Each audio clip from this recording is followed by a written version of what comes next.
날마다 기막힌 정의 박정 목사입니다. 오늘도 새로운 하루 주님의 은혜 평강이 여러분들과 함께 하시기를 주님이 기도합니다. 우리는 계속해서 성령의 열매에 대해서 함께 나누고 있습니다. 오늘은 바로 마지막 열매인 절제의 열매에 대해서 우리가 함께 나누도록 하겠습니다. 먼저 오늘의 말씀 함께 보도록 하겠습니다.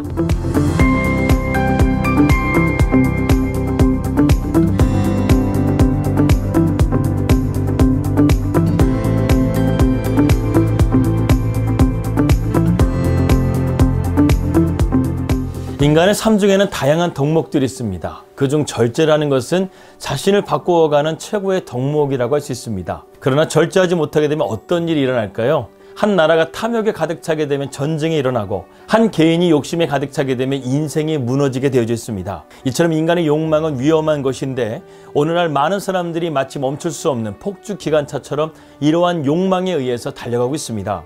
동물의 왕 사자는 배가 고플 때 자신의 배만 채우게 되면 남은 것은 거들떠 보지도 않고 지나간다고 합니다. 그러나 배가 불러도 분수를 넘어 탐식하는 것은 오로지 인간밖에 없다는 것이죠. 그러나 이러한 가운데서도 자기 절제를 통해서 욕망을 제어하는 사람들이 있습니다. 현존하는 세상에서 가장 의지가 강한 사람이라고 하는 마술사 데이비드 블레인이라는 사람이 있습니다. 그는 산채로 관 속에 들어가서 일주일을 버티기도 하고 높이 24m인 기둥 꼭대기에서 35시간을 안전장비 없이 서 있기도 하고 그리고 물속에서 잠수 훈련을 통해서 무려 17분이라는 잠수 기록으로 기네스북에 등재되기도 했습니다. 그는 이러한 퍼포먼스를 통해서 우리에게 절제의 미학이 무엇인지를 우리에게 보여주고 있다는 것이죠. 어떻게 이것이 가능했을까요? 이것은 그가 타고나서가 아니었습니다. 답은 훈련에 있다는 것이죠. 그는 어려서부터 자기 절제 훈련을 충실하게 해왔었다는 것입니다. 고대 그리스의 철학자 디오게네스도 배가 고프고 목이 마를 때까지 음식을 먹지도 않고 기다렸다고 합니다. 그런 가운데서 음식을 먹게 되니까 보리빵이 산의 지미보다 더 맛있게 먹을 수 있게 되었고 시냇가에서 길러온 물을 와인보다 더 맛있게 먹었다는 것입니다. 그는 이러한 깨달음으로 다음과 같이 말했습니다. 인간이 욕구에 복종하며 욕망을 통제할 줄 모르는 탓에 마음의 평온을 찾지 못하는 것 같다. 이렇듯 절제를 하게 되면 자기 자신의 모습을 보게 되고 마음의 평정심까지 유지할 수 있게 됩니다. 단식을 하게 되면 내가 먹는 것에 얼마나 집착했었는가를 깨닫게 되고 온 세상 사람들이 쾌락을 쫓을 때 절제를 통해서 그들은 또 다른 기쁨을 맛보게 된다는 것이죠. 남들보다 잘 참아낸 자신이 대견하게 느껴지고 삶에 통제할 수 있다는 것이 자신에게 안정감을 느끼게 해주고 또한 성장했다는 것, 성취감 또한 자신감을 불러일으킨다는 것입니다. 그렇다고 한다면 성경적인 관점에서의 절제는 무엇일까요? 성령의 열매인 마지막 열매는 절제라고 했습니다. 원어를 보게 되면 앵크레테이아라는 단어를 쓰고 있는데 이 단어는 자기 자신을 다스리는 상태를 의미합니다. 이 단어는 성경뿐만 아니라 당시 그리스에서도 매우 중요한 단어로 인식되었다고 합니다. 철학자 소크라테스는 인간의 덕목 중에 하나가 절제라고 말했습니다. 그렇다면 앵크라테이아, 자기 절제는 과연 무엇을 의미하는 것일까요? 갈라디아서 5장 16절 말씀 보게 되면 우리가 무엇으로부터 이 절제를 해야 되는지 그 대상을 분명하게 밝히고 있습니다. 내가 이르노니 너희는 성령을 따라 행하라. 그리하면 육체의 욕심을 이루지 아니하리라. 우리가 절제해야 되는 대상이 무엇입니까? 욕심이라는 거예요. 육체의 욕심을 우리가 절제해야 된다는 것입니다. 갈라디아서 5장 24절의 말씀도 동일한 말씀입니다. 그리스도 예수의 사람들은 육체와 함께 그 정욕과 탐심을 십자가에 못 박았느니라. 성경은 분명하게 말하고 있습니다. 즉 육체의 욕심을 내려놓는 것이야말로 바로 절제라는 것입니다. 그래서 야고보서 1장 5절의 말씀은 우리에게 욕심에 대한 무서운 경고를 말해주고 있습니다. 욕심이 잉태한 즉 죄를 낳고 죄가 장성한 즉 사망을 낳느니라. 욕심으로 인한 열매가 무엇입니까? 정치를 보게 되면 권력에 눈이 멀게 되고 경제를 보게 되면 과도한 투자로 눈이 멀게 되고 사회를 보게 되면 욕심과 도덕적인 양심에서 눈이 멀게 만들어서 우리 사회를 병들게 만든다는 것이죠. 미국 워싱턴에 가게 되면 켄싱턴이라는 곳이 있는데 이곳을 마약의 도시라고 불립니다. 이곳에는 사람들이 하루 종일 마약에 쩔어서 좀비처럼 살아간다고 하죠. 그런데 놀라운 것은 그곳이 가난하고 가정 환경이 불우한 사람들만 있는 것이 아니라는 것입니다. 거기에는 대학 교수도 있고 정치인들도 있고 심지어 목사들까지 그곳에서 마약에 중독이 되어 절망 속에 살아가고 있다고 합니다. 그들을 인터뷰하는 것을 보게 되면 처음에는 호기심에서 시작했다고 합니다. 그리고 남들은 몰라도 자기는 제어할 수 있을 것이라고 생각했다고 합니다. 그러나 결국 여기에서 다 무너져서 마약을 하게 되고 결국 그 절망의 수렁통에서 헤어나올 수가 없었다는 것이죠. 이처럼 자기의 마음을 제어하지 못하는 것을 무절제라고 말합니다. 통제불능 상태라는 것이죠. 하지만 우리가 자기의 마음을 제어하고 절제할 수만 있다고 한다면 우리의 삶은 분명 다른 사람과 다른 삶을 차이가 나는 그런 삶을 살게 될 것입니다. 여러분, 자동차에서 엑셀보다 브레이크가 더 중요하듯이 우리의 삶에도 그렇다는 것이죠. 그래서 그 마음의 브레이크가 제어되지 않는다고 한다면 인생은 고장나게 된다는 것입니다. 작은 것부터 절제하는 법을 배우게 되고 우리가 지켜나간다고 한다면 우리의 인생은 남다른 인생이 될 수 있다는 것이죠. 성경의 인물들을 보더라도 그들은 한결같이 절제의 삶을 살았고 그 가치의 힘을 믿었던 사람이었습니다. 신약의 침례 요한은 광야에 외치는 자의 소리로서 부름받았기 때문에 그는 낙타토롯을 입고 가죽띠를 입고 메뚜기와 석청만을 먹었다고 했습니다. 절제하는 삶을 살았다는 것이죠. 그래서 그는 주의 길을 예비하는 귀한 사명을 감당하게 됩니다. 다니엘은 바벨론의 포로로 끌려갔지만 하나님 앞에 왕의 음식을 먹지 않기로 뜻을 정했습니다. 그리고 하루에 3번 예루살렘 성전을 향해서 기도했습니다. 그런 가운데 그는 정권이 3번이나 바뀌는 가운데서도 나라의 중요한 일을 맡게 되는 은총을 얻게 됩니다. 노하기를 더디하는 자는 용사보다 낫고 자기의 마음을 다스리는 자는 성을 빼앗는 자보다 낫다고 말씀하고 있습니다. 여기서 자기의 마음을 다스리는 것이 바로 셀프 컨트롤, 자기 절제라는 것입니다. 근데 이것이 성을 빼앗는 것보다 더 낫다고 성경은 말씀하죠. 그만큼 자기를 통제하는 일은 성을 점령하는 것보다 어렵다는 뜻이기도 합니다. 욕심이 끝이 없다는 것이죠. 다른 말로 하면 욕심에 사로잡히게 되면 우리는 자신의 한계를 인정하지 않게 되고 계속해서 폭주한다는 것입니다. 그런데 성령의 열매는 이러한 욕심에 제동을 거는 장치로 절제를 우리에게 주고 있다는 것이죠. 그런데 우리는 한 가지 궁금한 것이 있습니다. 왜 절제는 마지막 열매가 되었을까 하는 것입니다. 사실 앞에 성령의 열매를 보게 되면 절제가 없이는 제대로 열매를 맺지 못한다는 사실을 우리는 알 수가 있습니다. 사랑의 욕심이 들어가게 되면 집착이 되고, 기쁨의 욕심이 들어가게 되면 자기 쾌락이 되고, 화평의 욕심이 들어가게 되면 태만이 되고, 인내의 욕심이 들어가게 되면 고집스러움이 되고, 자비의 욕심이 들어가게 되면 자기 의가 되고, 양선의 욕심이 들어가게 되면 위선이 되고, 온유의 욕심이 들어가게 되면 남을 이용하고 조작하게 된다는 것이죠. 이 욕심, 자기애가 들어가게 되면 이 모든 것들이 안 좋은 물들이 들어가게 된다는 것입니다.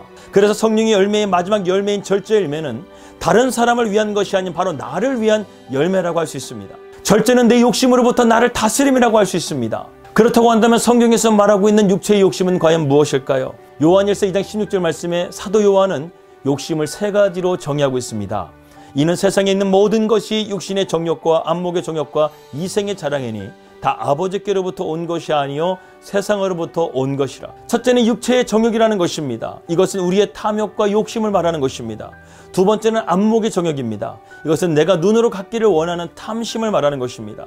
셋째, 이생의 자랑입니다. 이것은 내 이름과 명예와 권력을 말하는 것입니다. 이 3가지 욕심이 결국 우리를 성숙한 인격으로 자라지 못하게 한다는 것이죠. 창세기를 보게 되면 이것이 마귀의 전략이라는 사실을 우리는 알 수 있습니다.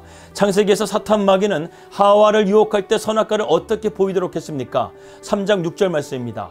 여자가 그 나무를 본즉 먹음직도 하고 보암직도 하고 지혜롭게 할 만큼 탐스럽기도 한 나무인지라.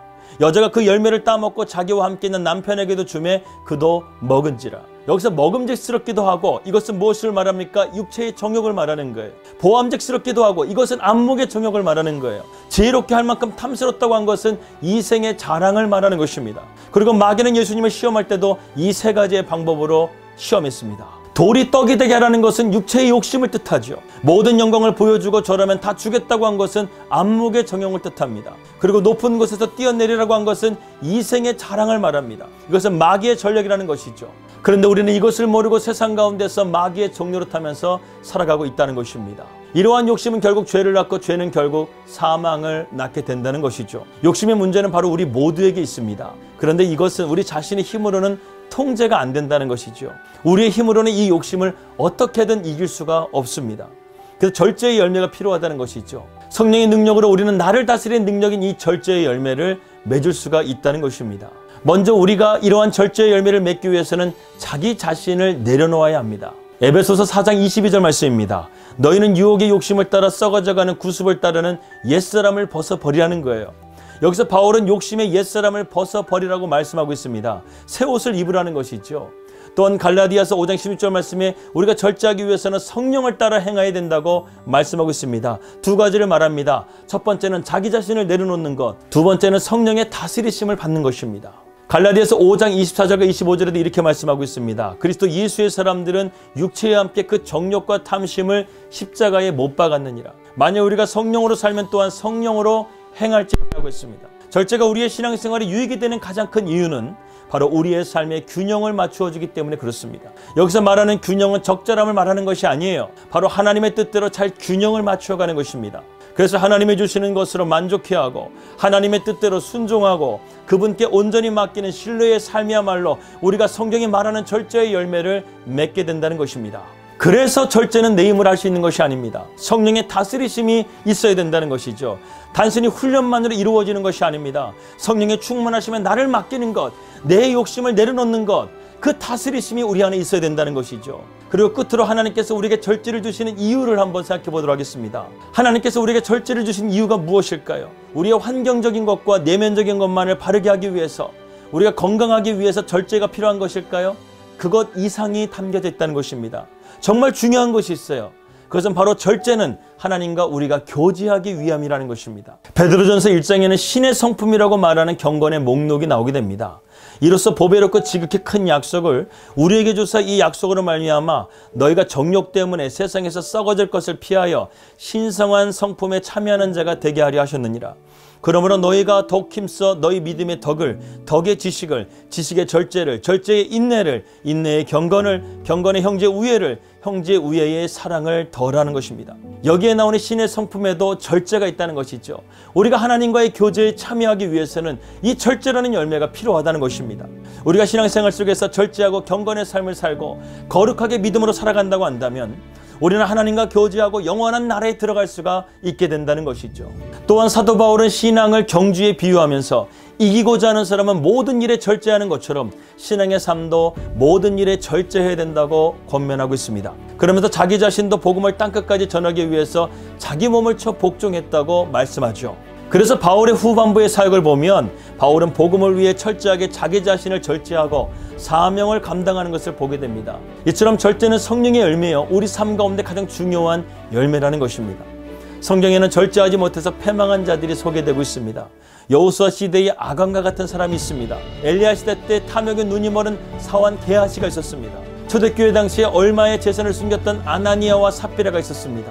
결국 그들은 다 어떻게 됐습니까? 멸망하게 되었다는 것이죠. 오늘날 우리 사회에서 일어나는 모든 일들은 모두 우리의 욕심에서 일어나는 일들입니다. 과소비, 양심의 상실, 환경오염, 이데올로기 등 이러한 것들이 결국 세상을 위협하게 될 것이고 더 나아가서 죄로 인해서 우리가 영생도 얻지 못하게 되고 멸망하게 된다는 것입니다. 그렇기 때문에 우리에게는 절제의 열매가 필요합니다.